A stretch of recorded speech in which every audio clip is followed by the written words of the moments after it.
Kadaghanan sa mga establishmento nga nag-okupar sa tiilan sa Mount Apo Natural Park, wala nakatuman sa mga dokumento nga gitakda sa Department of Environment and Natural Resources Office. Gibutyag ni Environment Secretary Maria Antonia Yolo Loizaga niadtong Martes nga dunay 96 ka mga establishmento nga ilang na dokumento nga nag-okupar o naghimong negosyo ubos sa protected areas sa tiilan sa Mount Apo. Sa 96 ka establishmento, tulo ang hingpit nga mituman sa kompletong dokumento sama sa dokumento gikan sa Protected Area Management Board kon PAMB, Environment Compliance Certificate kon ECC ug Special Land Use Agreement in Protected Areas o SAPA. Tulo ang adunay ECC ug SAPA, samtang unom ang dunay PAMB ug ECC ug laing 34 ang giisyuhan og PAMB apan wala sila'y ECC. These are establishments that are required to actually go through the permitting process. Some of them are resorts, some of them are other types of support facilities, perhaps restaurants.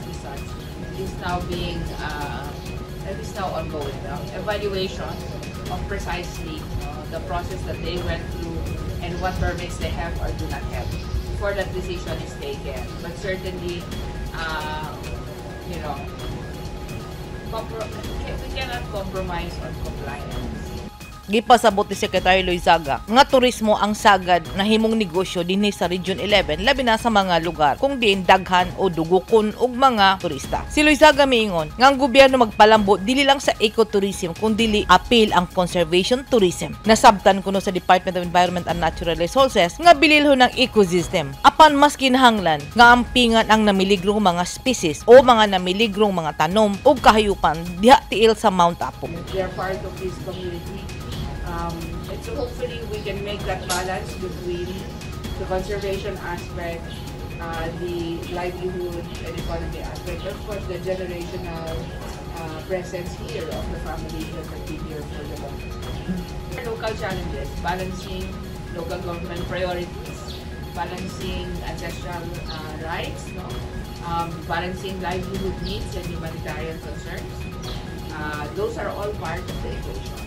Kinahanglan nga protektahan ang puy-anan sa mga talagsaong tanom o endangered species ug ang mga tanom nga giprotektahan sa gobyerno labi na kung dunay turismo sa lugar ug dili lang kini ang angay protektahan apil usab ang ilahang kalibutan tungod kay diha nagkuha og mga konsumo sa giproseso nga pagkaon ug sa mga pagkaon sa katawhan ug kining tanan nagdepende sa estado sa kinaiyahan. Sa mga establishmento nga nakalapas, sumala ni Loizaga nga gikinahanglan balansehon ang tanang conservation materials sa mga establishmento nga gustong magtukod doon sa protected areas. Giklaro ni Loizaga nga kinahanglan balansehon ang sitwasyon sa pagkonserba sa kinaiyahan, sa panginabuhian sa katawan ug ang paglihok sa mga tribo nga anaa sa sulod sa protected areas. Kinahanglan nga ang tanan magsubay sa balaod. Ang 96 ka mga establishmento gikinahanglan nga moagi sa mga proseso aron hatagan og permit labi na ang mga resort ug pipila ka support facilities nga kuban sa mga nanag-iya og mga balay-balay nga pwedeng tulugan. Namatigdan sa dinar nga dili kompleto ang pasilidad. Labi na ang water treatment facilities nga maoy punduhanan sa mga hugaw nga posibleng makadaot sa kinaihan ug sa tubig. Namatigdan sa DNR nga duha lang kadagkong korporasyon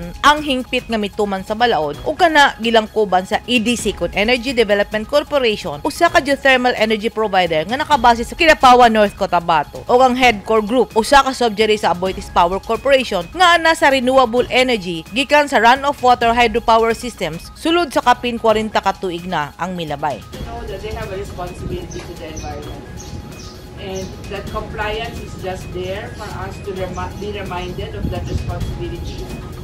If you have a resort and you have more than 10 rooms, you need an STP. There is no compromise. Okay? If you are an LGU and you run an ecotourism town, potable water that is safe and sustainable. But we do have compliant, fully compliant, and these are, I should say, the corporations that are providing energy and other types of critical infra to this area. Water, for example. So I wanted to cite EDC. EDC is fully compliant. And the other two, Headcore, which is Aboitiz Group. So those establishments have really sought to comply fully. Sa mga panghitabo karon, Gisuspenso sa DNR ang tanang application sa Environment Clearance Certificate kun ECC ug kinahanglan moagi ang tanan sa insaktong proseso. Kinahanglan mo tamud ang tanan sa ilang responsibilidad alang sa pagprotekta sa kinaihan. Tungod sila kung hagit sa implementasyon sa balaod, misalig si Loizaga sa suporta ni Presidential Assistant for Eastern Mindanao Leo Tereso Magno.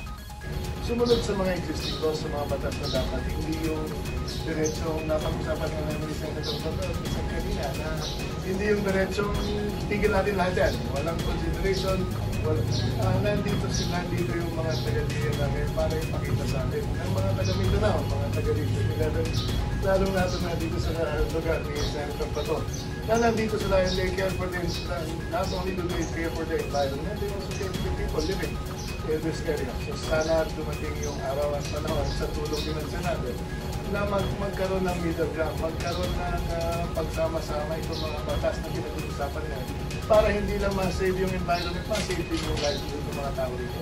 Ang pagsunod sa balaod mao ang yawi sa pagkasulbad sa isyu. Saysay ni Loizaga. Ang mga tag-iya sa resort nga adunay kapin na pulo ka mga lawak o kwarto nga higdaanan, gikinahanglan nga mokuha og STP kon sewage treatment plants. Ang mga lokal nga panggamhanan nga adunay gihimong ecotourism destination gikinahanglan usab nga adunay mainom nga tubig ug kaning tanan kinahanglan nga luwas alang sa katawhan. Ang mga lokal nga panggamhanan sumala ni Loizaga gikinahanglan mo presentar og tourism plan didto sa buhatan sa DNR. Gilaom man usab ni Loizaga ang suporta ni Magno kay matud niini dako kini og mahimong papel sa pag-implementar sa balaod labi na kay nakabase kini sa Mindanao. Sumala ni Loizaga, komplikado ang sitwasyon nga ilang agian tungod kay dunay mga political dynamics ug dunay mga presensya sa nagkalain-laing influential nga grupo sa matag lugar kung asa nga gikonsiderang protected areas. Apan matud niini, gikinahanglan nilang influensyahan ang matag opisyal o ang katawhan aron maduso ang tinuod nga kalambuan nga nakabase sa pagprotektar sa kinaiyahan. Edith Kadoay, News 9 Philippines. Stay safe!